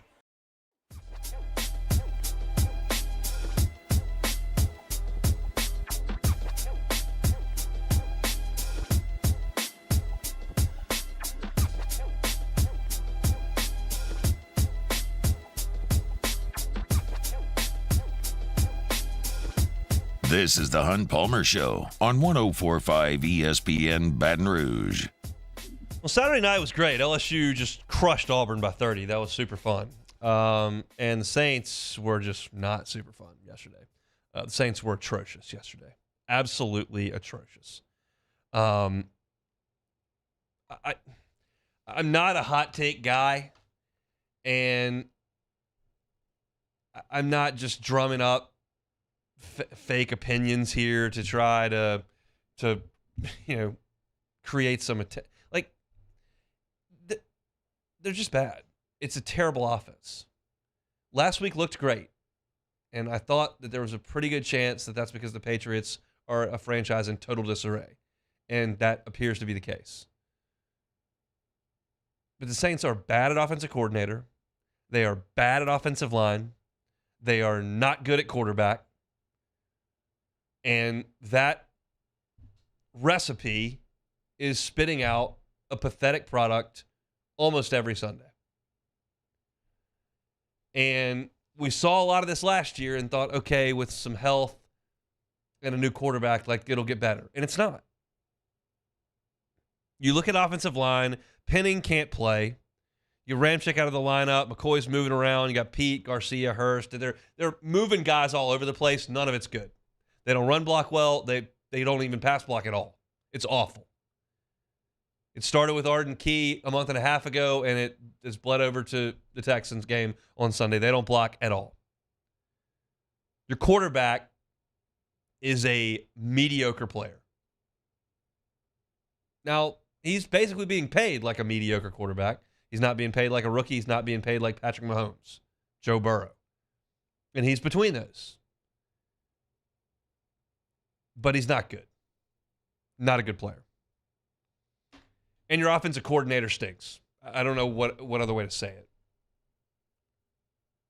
There are enough pieces on this team to go score some points. And week in and week out, they struggle to score points. If the Saints could just score 21 points a week, they'd be an 11-win football team. Or better. But they can't. And they do things like that where they go out and score 13 points.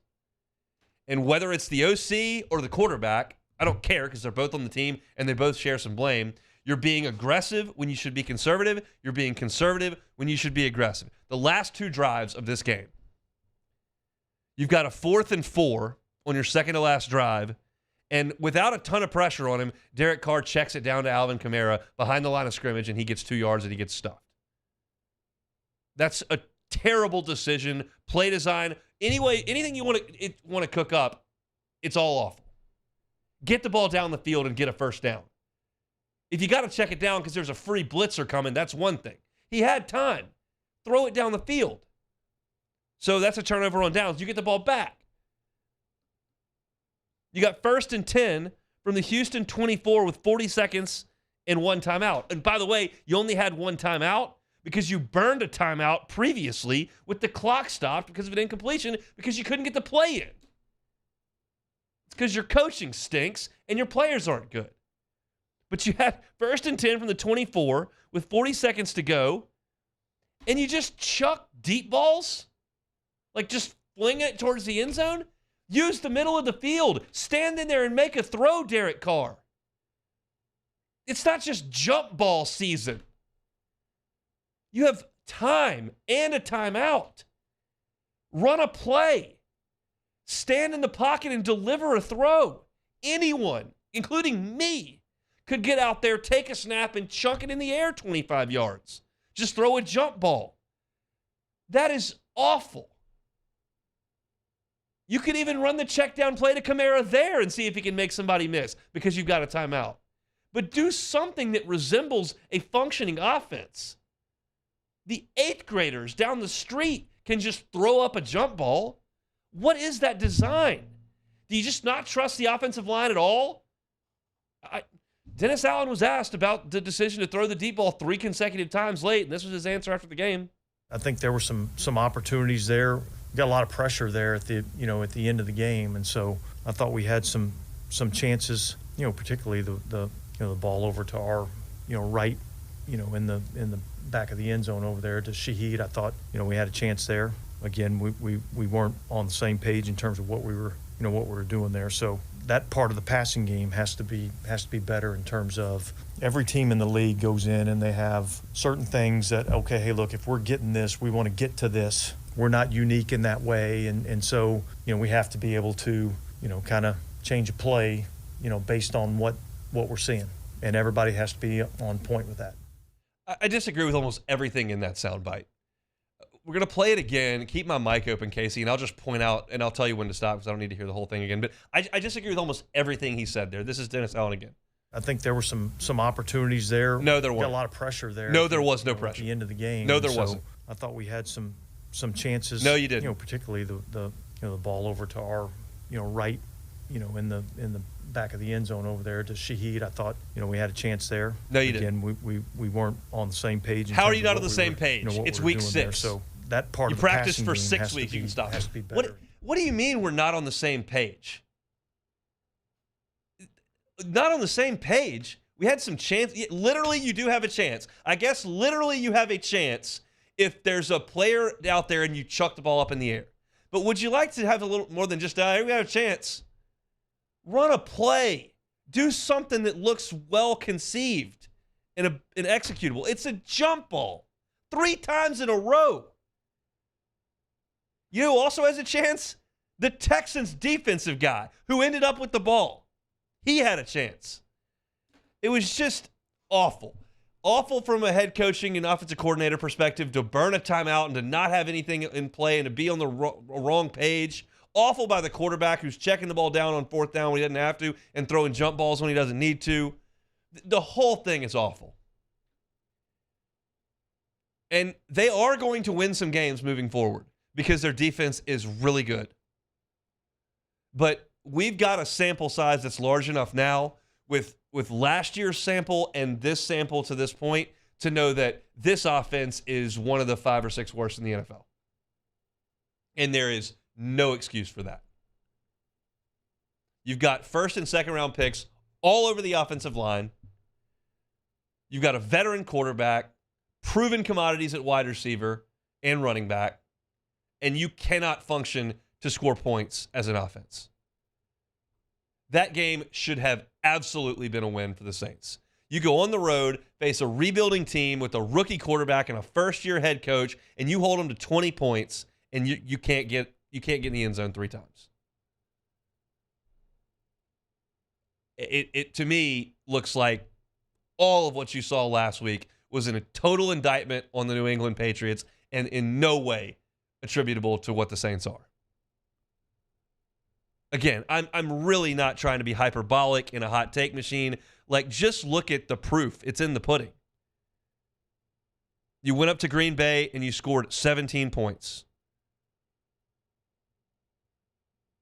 You go to Houston, you score 13 points. The Bucs come into your house, the Dome, which that place used to be on fire when the Saints had the ball. They were running wind sprints up and down the field for a decade. You scored 9 points. Even in your wins against the Titans, 16. Your win against the Panthers, 20. The Panthers are the worst team in the league. You scored 20. It's a total and complete disaster. Matt was on this 3 weeks ago. I think most of the folks that I'm close to that are big Saints fans are on this corner now. I just don't feel like you can have realistically a great deal of hope that there are championships on the imminent horizon with Derek Carr, Dennis Allen, and Pete Carmichael in the roles that they currently have. I will be thrilled if I'm wrong. But I'm just looking at this, and if you take out the complete and total outlier, which is a 34-point outburst against a terrible Patriots team, this offense has stunk for 5 games. And you're wasting a great defense. Wasting it. Because you cannot move the football and score points. And then you get into the red zone, and your kicker misses a chip shot. It's just anything that can go wrong will go wrong for the Saints offense. And they got to turn around on a short week now and take on a pretty good Jacksonville team in the Dome. The Saints were automatic in the Dome in prime time for years. And I just have no confidence that they're going to crack 20 points on Thursday. It was a breaking point for me yesterday, just watching the lack of execution, the lack of imagination, the cowardly decisions. It all sucked. And some people need to be held accountable for that. And I think in time, there will be. They're 3-3. They're going to win some games. The division still stinks. Season's not over. But I am where I am on this offense. It's awful. And that was a terrible loss yesterday by the Saints. Terrible. All right, let's transition to some LSU talk. We'll do that next on the Hunt Palmer Show. You are now listening to the Hunt Palmer Show. Love telling you about Ochsner and MD Anderson have joined forces to create the Ochsner MD Anderson Cancer Center. They partnered together here in southeastern Louisiana. This collaboration between Ochsner and MD Anderson going to provide patients in our region with access to cancer treatments that are among the most advanced in the nation. Ochsner is the first and the only provider in Louisiana who's got a fully integrated cancer program that's based on MD Anderson's practice standards, treatment plans, protocols. They've got access to their specialists and researchers, as well as their clinical trials that will be available to eligible patients. That expert cancer care is going to be offered in 7 different locations surrounding New Orleans, St. Tammany, and right here in the capital city of Baton Rouge. And Ochsner MD Anderson are working together to certify some additional sites moving forward into the future. If you'd like some more information on Auctioner MD Anderson Cancer Center, visit auctioner.org. In times of need, get a full list of phone numbers, websites, and other important emergency information on the Demco Stormwatch page at 1045ESPN.com. Gulf Coast Bank and Trust is giving our customers the power to bank anywhere, anytime during this challenging event. And we're right there with you. Our mobile banking app is a smart way to manage your money and time. Gulf Coast Bank and Trust, the bank that cares about you. The importance of doing this fortified program and offering it to people down here is, number one, the only real chance you're going to get to do this is when you put on a new roof or build new. And through companies like HUDCO, who's kind of leading the way in this thing, it's going to offer the customers a huge advantage in the insurance market and the price of their insurance. You know, we're not looking to make a fortune off fortifying. We're trying to give you a better product than our competitor at the moment. I'm trying to do something that he can. I'm trying to give you something better. So a lot of these insurance shops, you're getting a re-roof, you're only paying your deductible. Let's sit down and talk about the fortified and let's see what it does to your insurance premium. You're getting a steal. Yeah. You're getting a brand new roof and a fortified certificate for your deductible, essentially. And I think we're rocking and rolling.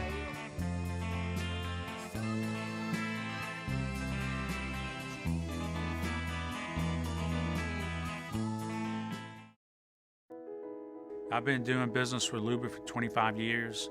They're dependable, trustworthy. It's just the attention to detail with our clients. Our folks have years and years of experience. They're highly trained professionals, but many companies have that asset. What I'd like to think makes Luba a bit different is that we use those talents in a way that truly is dedicated to serving the needs of the folks who depend on us. Running Boards Marketing can help you get their attention. Imagine your brand's message on a giant LED billboard truck that can't be skipped and is nearly impossible to ignore. Running Boards Marketing is the leader in effective and affordable advertising on digital mobile billboards, which are 2 times more effective than traditional billboards. With a 97% recall rate, you'll leave a lasting impression with your customers.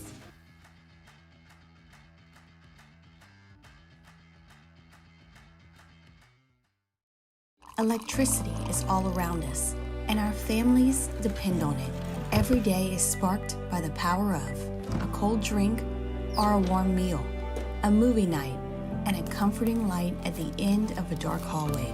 From sunrise to sunset, playtime to bedtime, our team is ready to take care of your electrical needs, even in the case of an after-hours emergency. The light in your life shines brighter with Mr. Electric.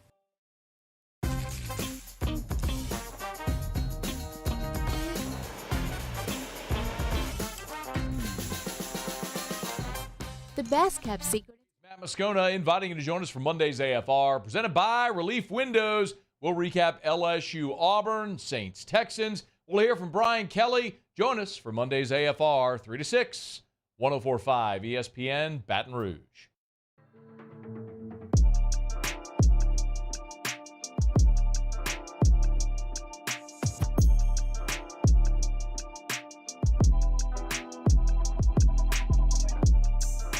This is the Hunt Palmer Show on 1045 ESPN Baton Rouge. You know, it's been, 5 consecutive SEC games for us, and, it's a tough run, but proud of our guys and the development of our team and what they've been able to do over the past 5 weeks. We let one of them get away, but I love the response and the bounce back by our team. And tonight, we played really well. It's Brian Kelly after the 48-18 win over Auburn. You get through a 5-game SEC run, 4-1.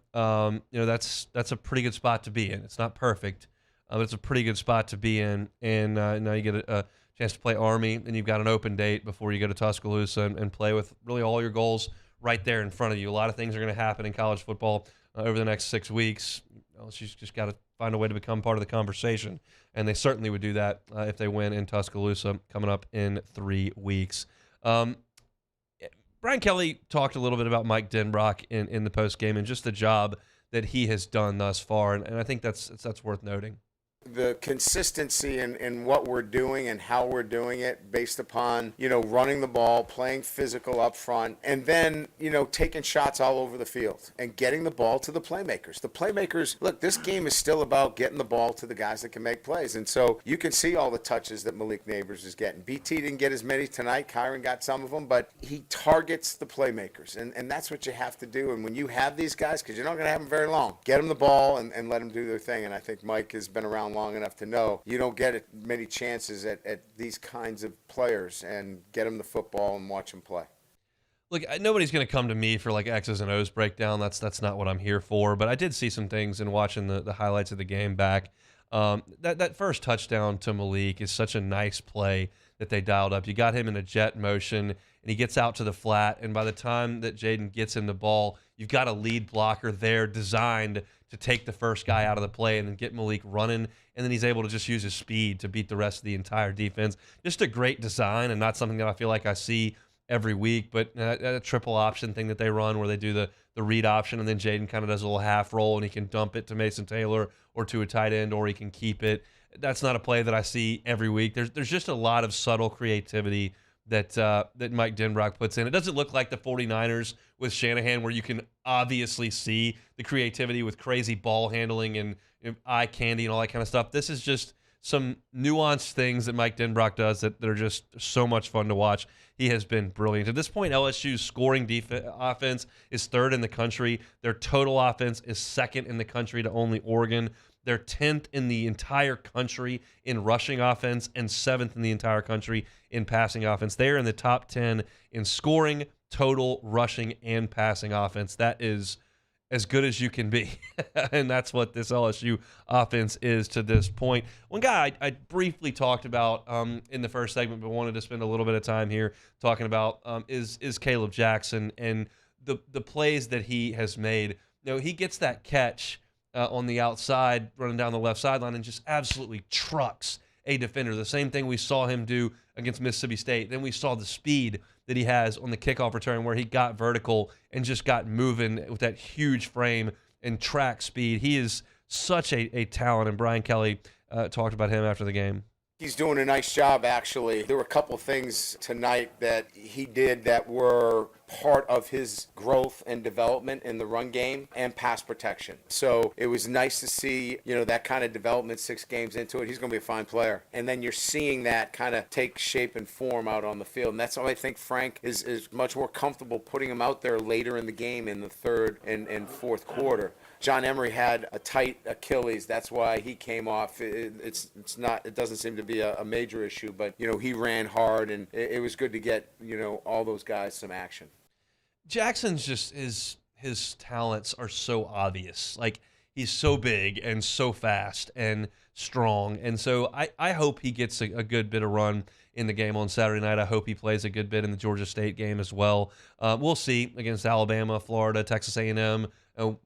Logan Diggs is playing pretty well, and John Emery's a proven commodity, and you know that you can put Josh Williams in the game. But Caleb Jackson's a guy that we're going to talk a lot about in spring and a lot about next August, because he's going to be a big piece to what LSU does next year, I think, because of that skill set. And as Brian Kelly mentioned, like, he's getting more comfortable with pass protection. He's getting more comfortable with his assignments, and then you just hand him the football, and he's pretty fun to watch. Another guy that got his opportunity to play a little bit and to be a little bit more productive than he had been on Saturday was Kyron Lacey. I know he had the big drop early in the game on a crossing route, and you can't have that, but he was productive in the game, more so than Brian Thomas.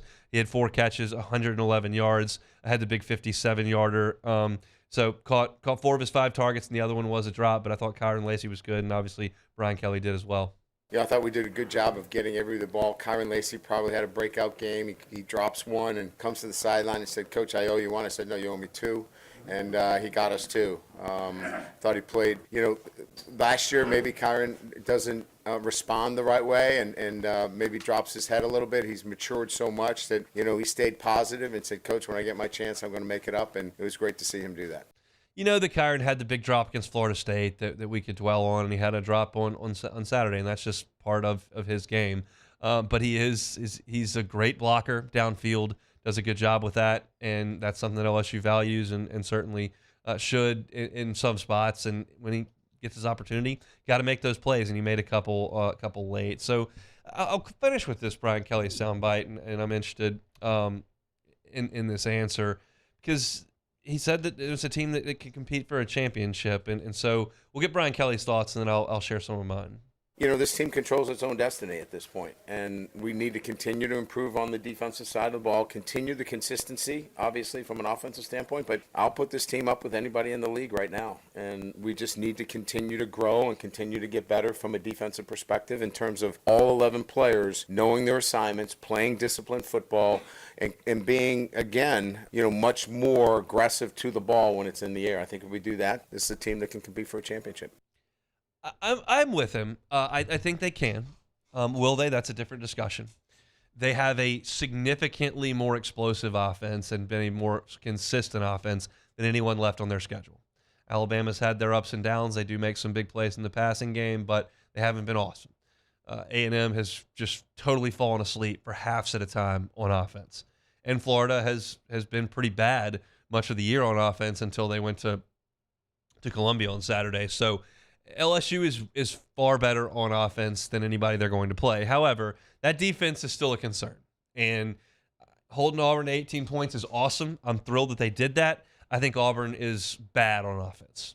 And I think that Auburn is worse than anybody else in your SEC schedule moving forward. But I don't think it's harmful for us, the fans, to sit here and think about it. I mean, look, I think they've got a chance to scare anybody they play. I think they've got a chance to win their last 3 SEC games and go to Atlanta and scare Georgia because Jaden Daniels is playing at that kind of level. They just need the defense to come along a little bit. And you know that. That's not anything that's new to you. But also, you don't always hear coaches start talking about playing for championships mid-season. Paul Maneri would, but Les Miles wouldn't. It doesn't matter. I've told you this a million times. Like, I don't care what you say in a press conference. Go win. But if Brian Kelly's saying that in a press conference, I feel like you're probably saying that at certain points to your guys. And we've heard him gush about the offense and the players that they have there, and you feel like it's an opportunity. So, yeah, it hurt when you leave Orlando with the loss. That defensive performance in Oxford is just gutting. And winning can kind of mask some of that and cover it up. You feel a lot better today than you did watching that team in Oxford. You feel a lot better today than you did after LSU scored the go-ahead touchdown against Missouri with 2 minutes and 50 seconds to go. When you thought, watching that game, and I'm speaking for you, the LSU fan, you thought Missouri was going to go right down the field and score a touchdown and beat you or kick a field goal and tie because you just could not have trusted the defense. That was only 9 days ago. And now you sit here because you trounced Auburn, you got a 30-point win. You're like, I think they might have found something. It's just the nature of the ups and downs on the roller coaster ride that is a football season. But in totality, like, yeah, I think they can play for a championship. I would be petrified. I'm petrified basically to watch them play defense against anybody. But I would be pretty scared to watch them try to go play Michael Penix or Michigan, Bo Nix at Oregon. Even Georgia, to a certain extent. But you did what you had to do when you walked off the field in Oxford. You went to Missouri and found a way. You took care of your business home against Auburn. Now you've got really 3 weeks to ramp it up. You've got a week to get ready for Army, which is going to require your attention because they run an offense that doesn't look like much that you see. But this is an Army team that didn't score on Troy last week. So I feel like LSU's got a pretty good chance. And then you go into your open date and get ready for Alabama. And it's going to be a crazy game. But I'll tell you this. LSU has gone to Tuscaloosa, and I've looked at the matchup and gone, how's LSU ever going to score? I don't feel that way this time. It's a nice feeling to show up with a guy who's going to get the ball snapped to him every play that's got a chance to make Nick Saban scream and yell and pull his hair out. And LSU's got that guy big time. And it helps sometimes when you're playing Alabama. Your quarterback can run a little bit. Turns out this guy runs all right. So we're not going to turn this into a 3-week Alabama pregame show. I don't have the patience for that, and we'll run out of talking points if we do that. We're going to refrain from that, but that's the situation that LSU's in because they took care of their business against Auburn. 48-18 was the final. We'll take one more time out, and we'll come back with some Take It or Leave It. Then we'll hand off to Matt Moscona. That's next on the Hunt Palmer Show. The Hunt Palmer Show. Snap into action this NFL season with FanDuel, America's #1 sportsbook. Right now, new customers get $200 in bonus bets guaranteed when you place a $5 bet. That's $200 in bonus bets, win or lose. If you've been thinking about joining FanDuel, no better time to get in on the action than right now because the app's easy to use, wide range of betting options that include spreads, player props, over-unders, and much more. So visit FanDuel.com/1045ESPN to kick off the NFL season. FanDuel, official partner of the NFL. Must be 21 and present in Louisiana. First online real money wager only. $10 first deposit required. Bonus issued not withdrawable bonus. Method expires 7 days after receipt. Restrictions apply. See terms at sportsbook at FanDuel.com. If you're someone who has a gambling problem and wants help, call 1-877-770-STOP. Our listeners fire up their opinions on the jimsfirearms.net hotline at 499-1045. Keep listening for your next chance to shoot us your thoughts with the jimsfirearms.net hotline on 1045 ESPN Baton Rouge.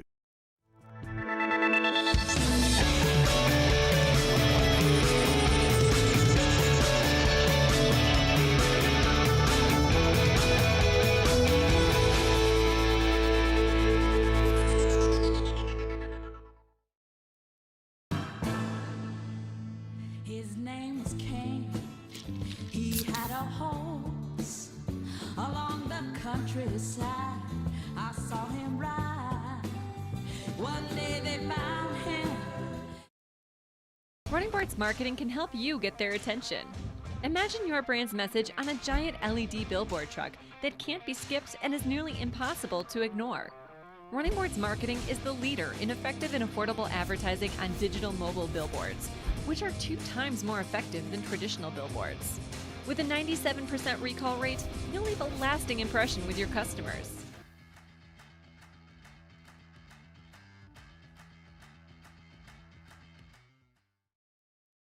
Scooncha, fall in the air. Fall is right around the corner, which means fall fishing is, which means it's time for you to take your boat to the next level with front-to-back boat service in a bunch of different ways. You want a custom stair job, you can have a ton of fun out there on the water. They can do that. What about a spot lock trolling motor? So you stay right where you need to in casting lines. Or sonar that's let you see the fish under the water before you cast. All of your maintenance needs as well. For 38 years, they've been at it and will continue to do so. The Sherman family of front-to-back boat service.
Lone Crew's here to tell you about Six Rings Baseball and Softball Camp. If you live on the North Shore and play ball, go to Six Rings Camps with former LSU assistant coach Dan Canaveri. His knowledge is second to none, and your child will improve and have fun doing it. Camps were held at Coquille Park and Six Rings Academy in Covington with 4 sessions over the summer. Full day and morning only sessions are available from ages. Charles Hannegriff, join us for the Tuesday edition of Live at Lunch. We are at Doe's Eat Place on Government Street in Mid-City. Andy Isco joins us from Las Vegas. Live at Lunch, 11 a.m. weekdays on 104.5 ESPN Baton Rouge.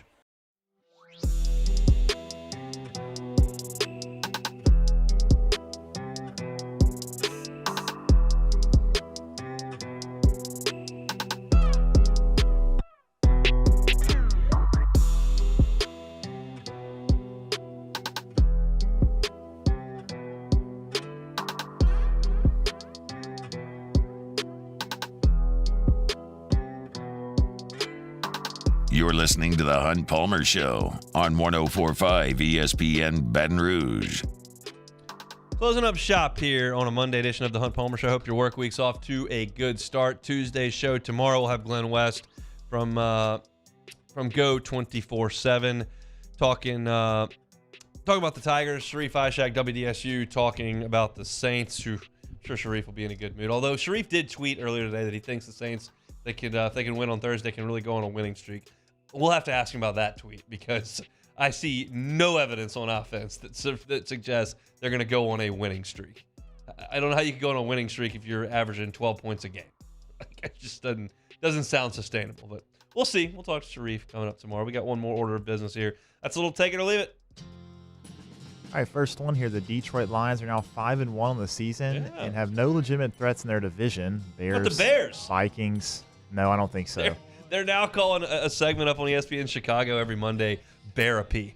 It's just you got to have therapy if you're going to pay attention to the Bears. It's not good. The Lions are real Super Bowl contenders. Take it or leave it. I'll take it. I will absolutely take it. I mean, they did this at the end of last year too. So if you put that in totality, week in, week out against NFL teams, obviously, I mean, they're winning a lot. And I don't know that I favor them, but I mean, look, the Eagles lost to the Jets yesterday. 49ers lost to Cleveland. I mean, who are you terrified of in the NFC? I realize San Francisco looks awesome, but they didn't last week. I think the Lions are absolutely Super Bowl contenders. The MLB will not be happy with a Rangers-Diamondbacks World Series. Take it or leave it. I will take that. I'll take it. I don't care, but the MLB would probably prefer a little bit more blue blood. I mean, those are two pretty big markets. Like Dallas and Phoenix are big markets.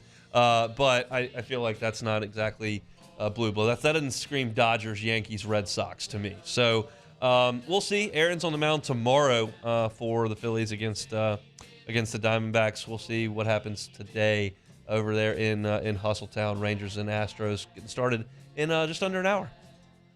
Minute Maid Park. Take it or leave it. I'll take it. I've been to the Juice Box 4 times now. Seeing LSU there 3 different times, 3 different weekends, and then saw Cubs Astros about 4 years ago. I like it. They've got great food options. The barbecue's great. They've got a Pluckers in there as well. Got some good beverages. I would much rather watch a game at Minute Maid Park than Dodger Stadium, like I said before. My Dodger Stadium experience was not great. It's gorgeous, and I love the history in it. I was not impressed with the facility at all, and I think Minute Maid is plenty nice. So yeah, I'll take it. They're going to be a great environment in there. Those two teams really don't like each other. Those two Texas teams, those fan bases don't like each other. So that should be a fun one this afternoon in the Juice Box. All right, last one here. The LSU men's basketball team came in at 47th overall in the initial KenPom rankings. There were 8 other SEC teams ranked ahead of them. Take it or leave it. I'll take it. That sounds about right. I'll take it. I had a chance to chat with Coach McMahon on Saturday. He was our assistant coach, or our head coach interview for the week. I interviewed a different head coach. We've had Kim Mulkey on. We've had Garrett Runyon and Chuck Winstead on. We've talked to Tanya Johnson, the volleyball coach, as well. We'll have Jay Johnson coming, I think, for the Florida game, and Beth Serino will join us as well. So I get to talk to all the coaches on campus pretty briefly on the pregame show, and Coach McMahon gave us a little bit of time on Saturday, and he's fired up. He loves the direction, the momentum behind things. They've gotten 2 really nice commitments in this class, and then he thinks that they're going to be much better in terms of their guard play this year. We're still waiting on Jalen Cook, and I think that's, quite frankly, a pretty big piece to this entire puzzle. The fact that the NCAA did let Tez Walker play gives me a little bit of hope. When I looked at Florida State's defensive lineman and Tez Walker over at North Carolina, and that they were declined their waiver, I'm looking at this going, well, what makes Jalen's case different? And I have no idea what LSU put in the paperwork or what they're claiming or what the issue is that he should get a waiver to play. I hope he does. I just don't have a lot of confidence in that because of what the NCAA has done with those other guys. But, again, they let Tez Walker play a little bit. So if he plays, I think they're significantly better. He's a good three-point shooter. He can handle the ball. He's old. They're going to be pretty good on offense. I'm a little concerned about them defensively. I don't know about their quickness at the guard spot, and I'm not certain about rim protection. I'm hoping that Davian Collins provides that. That's kind of what he was supposed to be when he came into college. He's kind of had some trouble finding his way. But long story short, like, Coach McMahon likes the group he has and really likes the direction things are going on the recruiting trail. He said on the air that they're hoping to find one more commitment. They're in on a number of 4-star players at this point. So I'm hopeful on that front as well. But now that he's kind of shed that NCAA deal, I'm hoping that he can go out there and get some good players and they can win some games this year. But as far as this roster goes, like, I don't think it's a top half of the SEC team. I think it's a team that's closer to 9th, 10th in the league. I would love it if they proved that wrong, but I feel like that's kind of where I have them. But you don't have to be a lot better than that to play significant games in March. Mississippi State was a 500 SEC team last year, and they made the NCAA tournament. Like, that's the baseline that you're looking at, as long as you can win some games in the non-conference. So it'll be I always enjoy basketball season. I think y'all know that by now, and they start up here in less than a month. So hopefully Coach McMahon gets them rolling. So that's it for Take It or Leave It. That's it for a Monday edition of the Hunt Palmer Show. Open things up with 30 minutes on LSU and Auburn. We chatted with Denton Day from Sirius XM Radio about all things nationally college football at 1:30. My SEC picks and thoughts on the weekend that was in the Southeastern Conference at 2 o'clock. And then I kind of let the Saints have it today because they deserve to be treated in that manner. And I got a feeling I know one other guy who's going to be right about in that mood coming up here in about 5 minutes. And that is, of course, Matt Moscona, who is going to drive you home on AFR. We'll see you tomorrow. Same time, same place. It's the Hunt Palmer Show.